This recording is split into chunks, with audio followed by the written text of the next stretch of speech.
Hi, everybody. Dennis Prager with the Fireside Chat, the chat, Otto, my wonderful bulldog, and hello to all of you. Since I last did a Fireside Chat, I had COVID. Undoubtedly, many of you know that, since I have learned that I trended on Twitter.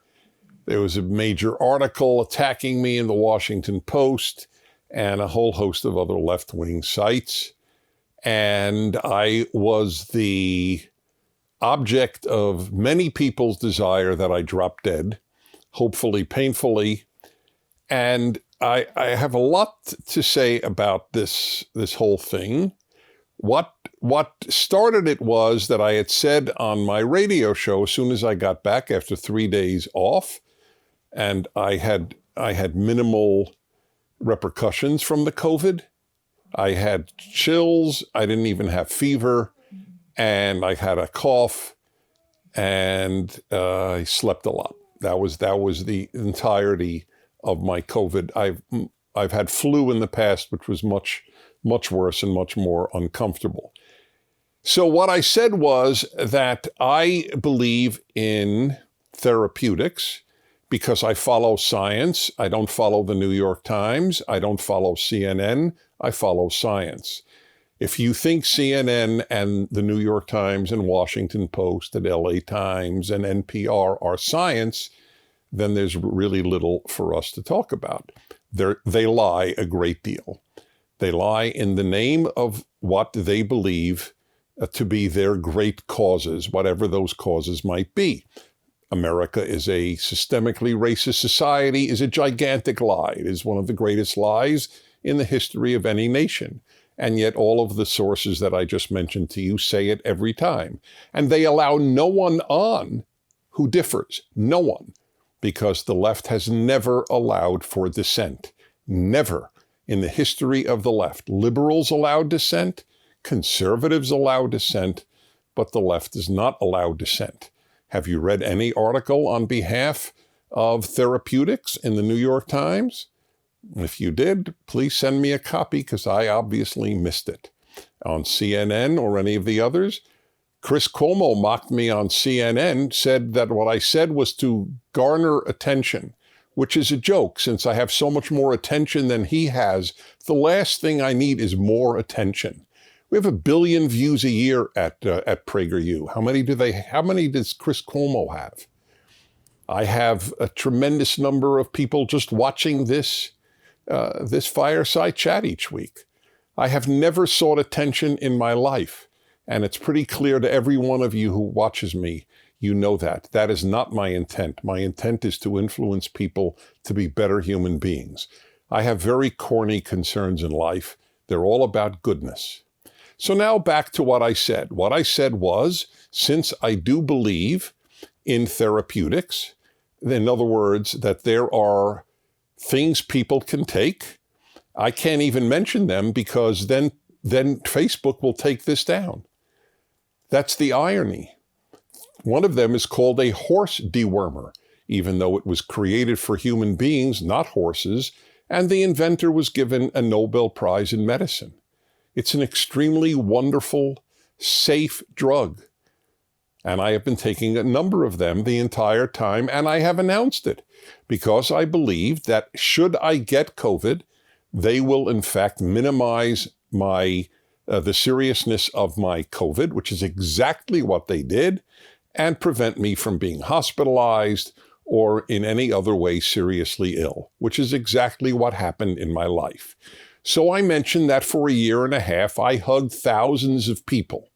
And I said in the hope that this was on my radio show, that I would get it. And then I would, in fact, by having it, I would have the best possible immunity, natural immunity.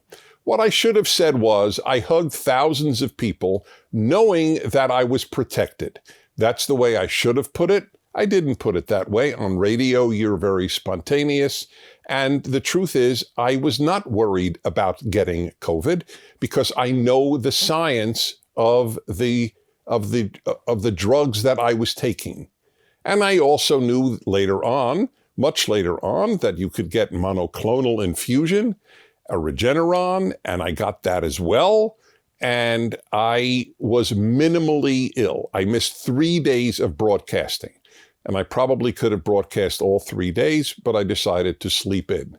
That was the entirety of the extent of my COVID. So I have been mocked constantly, because if you go against anything that is said by the left, whether it is about race or America or religion or schooling or a COVID, they shut you down, but first they mock you. Now, can you imagine me wanting somebody I differed with to drop dead? Do I want people who are against therapeutics to die? Of course not. It wouldn't occur to me. Who are the scum who write in? Well, they're all anonymous, but I still would love to know who they are. Would you write in that you wish that somebody died? They don't want people who murder people in gang-related warfare to die. They would say that if you said they should die, after all, they're anti-capital punishment, nearly all of these people. They don't want people who mass murder to die, but I should die. So I'm asked a lot, does it bother me? It does bother me for my country. It doesn't bother me for me at all. I am surrounded by love. I am surrounded by wonderful people wherever I speak across this country. I just came back from another trip speaking in Florida, and vast audiences show up, and I am given a tremendous amount of love. So the fact that I get hate only means that there are a lot of hate-filled people in the country. It doesn't bother me for me at all, but it does bother me that America has produced so many lowlifes. This is not a good sign, that the amount of hate from the left is acceptable, and people think they're good people, these haters. They all walk around thinking they're wonderful. They think that people who don't get vaccinated should not even be treated in hospitals. Now, if somebody just tortured a young girl and raped her to death, bet you they think they should be treated in a hospital if they were wounded by the police. But if somebody didn't get vaccinated, they are on a lower level in many Americans' eyes than rapists and murderers. This is sick stuff. This is really sick stuff. If you have people like that in your life, my heart goes out to you. I have no such people in my life. I have people like that in the Washington Post, but they're not in my life. So that's the story. That's what I have experienced in the last 2 weeks. This massive outpouring of mockery and hatred. It drives them crazy that I'm fine and talking to you, and that what I took really does work. It's not a horse dewormer, one of them. They're safe. They're wonderful. But of course, if you advocate it in the name of science, then they take you down. It's called misinformation. So they have you going and coming, right? They mock you for what you say, but they don't let you say it. That's the story. That's what the left does. And they think they're wonderful people, and they have a lot of people fooled into thinking they're good people. Well, they're not. It's been a puzzle to me all of my life. Does leftism make human beings worse, or do bad human beings go into leftism? I don't know the answer. It's probably both are true. Probably many of you know some kids who were really good kids when they went to college, and then they turned out after 4 years of college to be mean-spirited, unhappy, and miserable. I'll bet nearly every one of you knows such people. So yes, it does make you less happy. These are unhappy people, and the unhappy hate the happy. It's one of the rules of life. The unhappy don't like the happy. It's not true for everyone, but it is true for many. So that's what it was. What was I supposed to do for a year and a half? Hug nobody?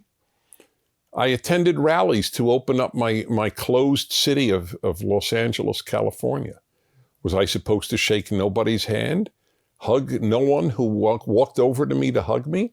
And that was in April of 2020, very early on in the epidemic. What was I supposed to do? Do what a lot of people did on the left, lock themselves up and lock their children up and prevent their children from playing with other children because they are scared witless, irrationally scared that their 7-year-old will contract COVID and drop dead when far more kids are killed in automobile accidents than from COVID? I feel sorry for any child of a leftist parent. I feel sorry for you. Your parents have screwed with your life. You know how much child suicide there is now, young people suicide, because of a year and a half of no intercourse with human beings, of wearing masks for no good reason whatsoever? We are throwing children off airplanes if they're 2 years old and don't wear a mask, and people are mocking me? They are the people who deserve mockery. The people who screw their children's lives, the teachers who have screwed all these kids' lives by not showing up and teaching class. In Sweden, they taught every class every single day of 2020 under the age of 16. Without masks, I might add. And no, not one kid died in Sweden of COVID. So I don't think I'm the one who is deserving of mockery. I lived a full life, and I said this on this broadcast regularly. I am leading a full life. I am hugging people. I am shaking their hands. I announced this. This wasn't new, what I said on the radio. But I got COVID, so it got attention. That's it. You who have ruined kids' lives, you're mocking me? I didn't ruin my kids' lives or my grandkids' lives. And they had COVID. They didn't even know they had COVID, my grandchildren. It was a riot. My son did not tell them because he didn't want to get them worried. But he had them tested because everybody else in the family got COVID. So he wanted to see if the kids did. And the kids did. They didn't even know it. It was a non-issue. So the mockery will continue because that's all the left has, mockery. Just as they called Larry Elder, right, in the Los Angeles Times, the black face of white supremacy. That's all they know how to do, is mock, because they don't have science or truth on their side. We don't mock. We tell the truth. And the truth is, those people ruined a lot of children's lives, not to mention their own.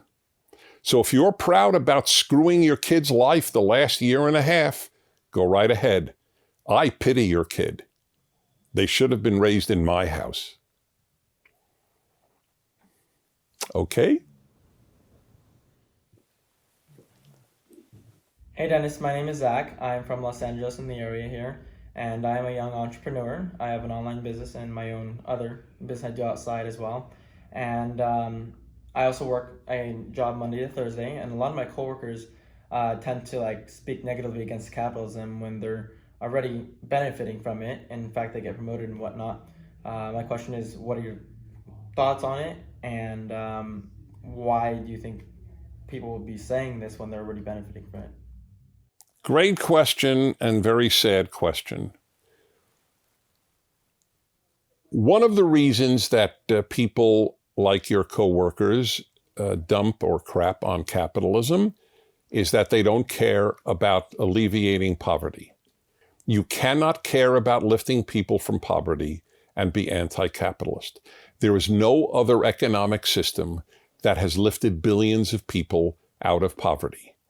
The world is richer, the human race is richer, wealthier, more affluent, more healthy than any time in its history, 100% due to capitalism.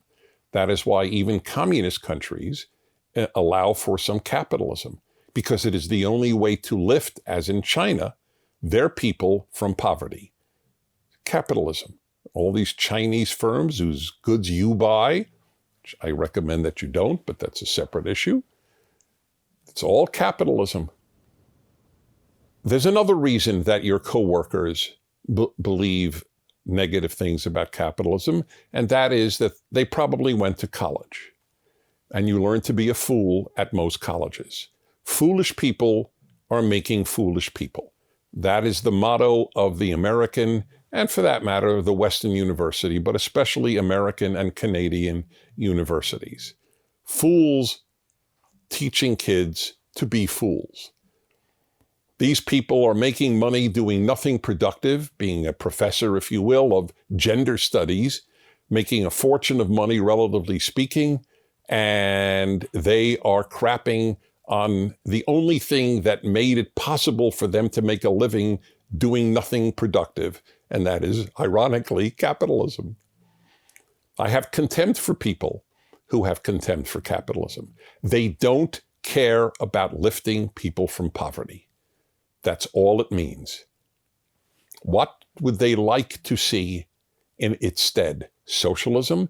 Socialism spends the money that capitalism produces.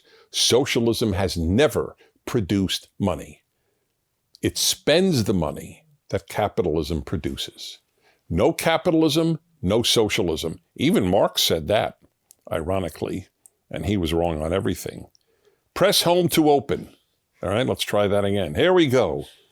Okay. Next, Matt, 31, Reynoldsburg, Ohio. Mr. Prager, I want to contribute to your response to episode 209 to the soon-to-be certified history teacher who asked if he should teach in a public school or classical private school. The public schools are unsalvageable. I'm in my 9th year as a public school teacher, and although I do recognize that God's current will for me is to till the soil currently under my feet, it is rocky, weedy, scorched soil. My opinions are unwelcome in every setting. Students of every stripe are brainwashed. Can I be the one voice of reason in their day? Yes, and I try to be. But the hope of a future for the American idea is in homeschooling families. Well, that's exactly right. I couldn't agree with you more. I've given up on our schools. That is correct. The best thing a parent could do to help their child and help this country is to homeschool their child. There are a handful of schools worthy of sending your kids to, but they're so small that the only real answer is homeschooling. And it sounds intimidating, and it is intimidating. And then once you start it, it will make a better life for you and for your children. It is really as simple as that. The schools have been taken over by in many cases, bad people, people who not only teach your children nothing, but teach them lies and rob their innocence. If you met 1,000 kids in a from regular public schools, let's say 10-year-olds, and 1,000 10-year-olds who were homeschooled, you would know the difference in 1 minute, because the 10-year-olds who were homeschooled are much more innocent. They're much less jaded. They're much happier.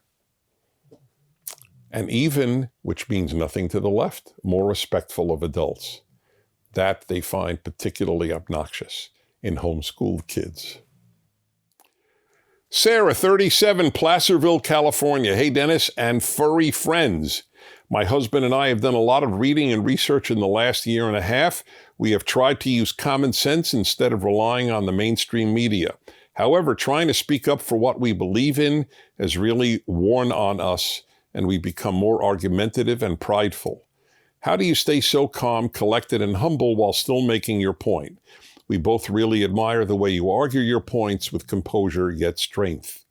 We are also avid travelers and so jealous/impressed by all the countries you visited. We've been to 40 countries, but we're not yet 40 years old.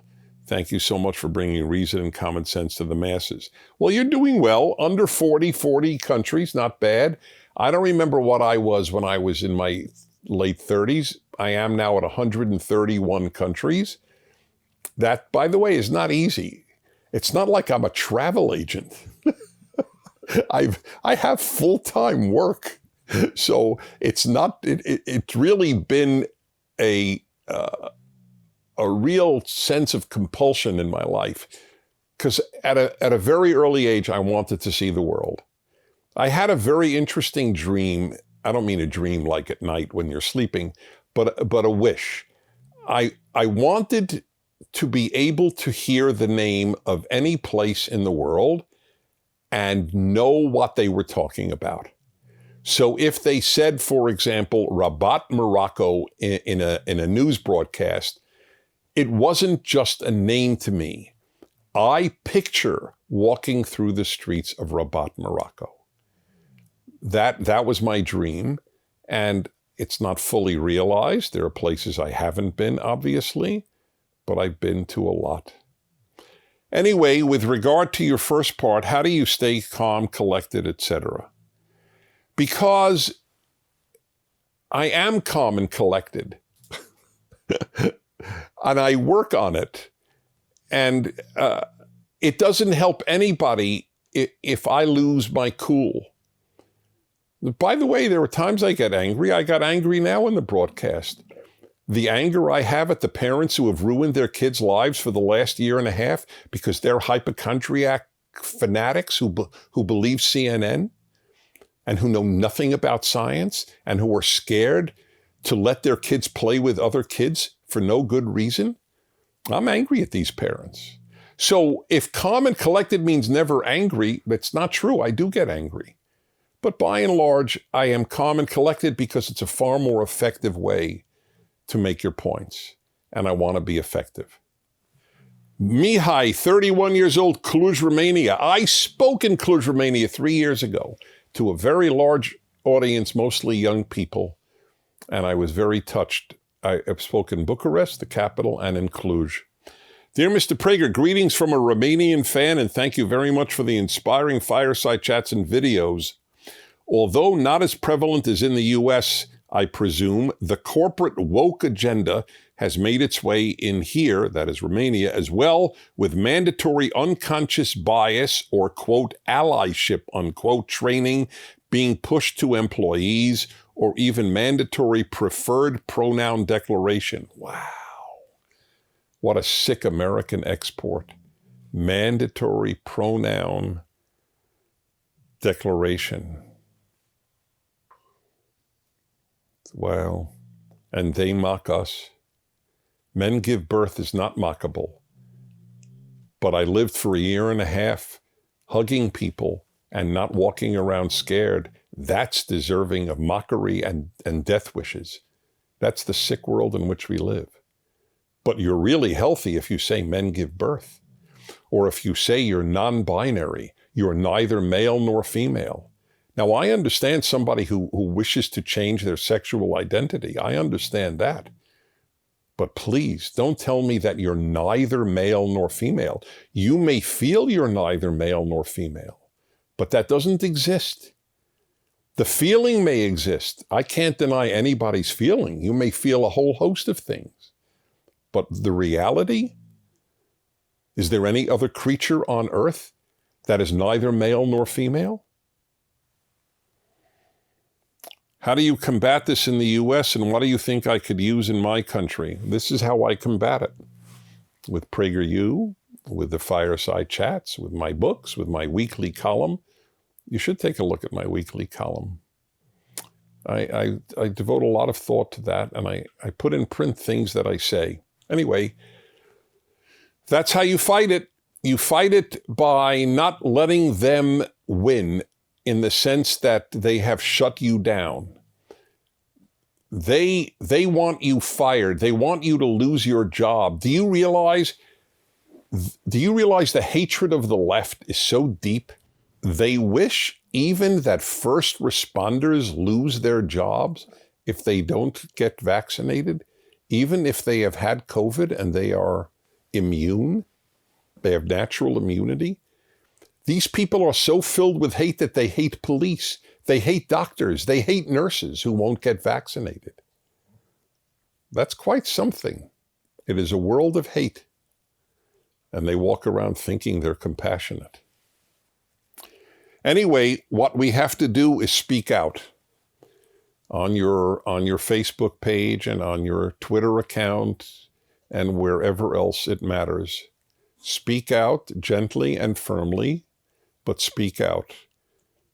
if everyone who was not on the left came out of the closet, we would take back Western civilization from the people who are wrecking it. But people are afraid to come out of the closet. The conservative in the United States is in the position that a gay person was 50 years ago, afraid to come out of the closet. Happily, they did come out of the closet. And now it's our turn to. Forrest, 27, Los Angeles. Hey, Dennis, you've mentioned before that you used to beat up bullies when you were in school. Oh, you know what? Okay, well, I'll answer it. Okay. Well, an acquaintance of mine told me that a black girl in first grade was recently bullied at school by a white student because of her race. My acquaintance holds the opinion that since it is a racial incident, the girl should be encouraged to beat up the bully so he learns a lesson. To me, I think this is a clear-cut decision. I don't think violence is appropriate, especially for a first grader, but I'm wondering if you have a different perspective. Thanks. I don't have a general rule on this matter, but there do exist people who engage in such verbal evil that a punch might be more effective than a verbal response. But there are too many ifs or too many circumstances that would determine the answer. How old are the people? What was really said? And so on. But yes, when I would pick on bullies, they were physical bullies. They weren't just verbal bullies. If they hurt a weaker kid, I hurt them. And that I am for. My father was called to school a lot because I got in trouble doing that. But I always marched to my own drummer. And it was a good drummer that I was marching to, and I think it still is. Liam, 24, Thousand Oaks, California. Hello, Dennis. Thank you for your wisdom. I cherish each one of your monologues and wish that everyone would give them a listen. I wish so, too. You want to make a trade, by the way, with people who wouldn't watch me or listen to me? Say, I'll tell you what. You watch a fireside chat of Dennis for a half hour, and I'll watch 3 hours of what you would like me to watch. See if they do make that deal. My question is about conservatism, or rather neoconservatism. You said on a recent fireside chat that the goal of conservatives is to give the government less power and therefore less goodies, which in turn make it harder for them to win elections. However, it struck me that modern conservatives such as George Bush Jr. and others did not in fact give the government less power, but more power. With the Patriot Act, increased federal spending, No Child Left Behind Act, the global war on terrorism, etc. What say you about conservatives who claim to be conservative but in fact seem to push for policies that increase federal power? It is hard to convince others that conservatism is good when politicians do not follow the principles we cherish after we vote them into office. Thank you, and God bless you, sir. God bless you, too. That's correct. I have never argued that Republicans, and that's really who you're referring to, have acted in the interests of conservatism. The best thing that could be said about Republicans, and it is a good thing, is that they're not Democrats. That's a big deal. The Democrats are ruining the United States of America, ruining it. Just look at the millions that they are allowing to cross the border in the first instance in history of open borders, of a country saying anybody can come in any numbers. I mean, the examples are unfortunately legion. So in that sense, since I don't compare anybody to perfect, I compare them to their alternative. Compared to the Democrats, the Republicans have been terrific. But you're right, it's very hard for Republicans to win as well. If they campaign, hey, vote for me, I won't give you anything for free. It's very hard to win an election. Vote for me, I won't give you free tuition. I won't give you free health care. I won't give you free education. Just list whatever the free is. The left has made it very hard to win an election unless you also promise goodies. And that's a problem. Very serious problem. Good. That's it? Oh, next one's from Brazil, so don't forget. I really do want to answer this one from Eduardo in Ribeirão Preto.